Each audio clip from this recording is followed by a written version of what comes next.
ketika mereka ditanyakan hal-hal yang tidak mau mereka jawab atau mereka hindari, biasanya mereka itu menjawab, apakah Anda hadir pada rapat umum tahunan terakhir pada Ruta. Nah, itu jawaban mereka. Padahal yang rapat pun tidak tahunan, bisa 3 tahunan sekali. Mereka itu kalau ngadain acara-acara olahraga, acara-acara keagamaan bisa tiap tahun. Tapi kalau untuk acara administrasi penting dengan proyek miliaran, puluhan miliar, ya nggak tahu kenapa tidak bisa tertib. Ya kalau mereka tidak mau menjawab, ya selalu jawabannya ya begitu. Jawaban mereka, apakah Anda hadir pada rapat umum tahunan P3SRS? Ya, seperti itu. Padahal itu pertanyaannya tidak ada kaitannya, apalagi bertanya mengenai hasil dari rapat umum tahunan itu. Ya tahunan itu hanya istilah ya, tapi mereka itu prakteknya tidak tiap tahun ya. Saya ini sebagai anggota P3SRS, anggota itu bukan pengurus, bukan pengawas loh ya. Itu ada tertuang di dalam pergub, di dalam anggaran dasar dan anggaran rumah tangga apartemen ya.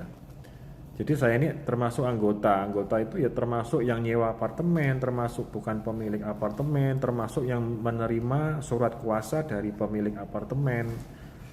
Jadi namanya anggota P3SRS itu tidak harus pemilik apartemen. Itu yang harus kalian sadari, jangan mau dibodohin.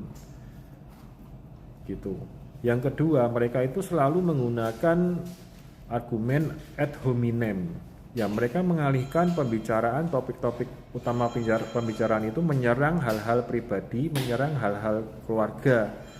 Ya, namanya orang hidup di dunia ini, setiap pribadi pasti punya problem, dan setiap keluarga juga ada problem. Jadi seakan-akan itu mereka menyerang itu seakan-akan diri pribadi mereka, keluarga mereka itu sempurna atau bagaimana. Saya juga kurang paham.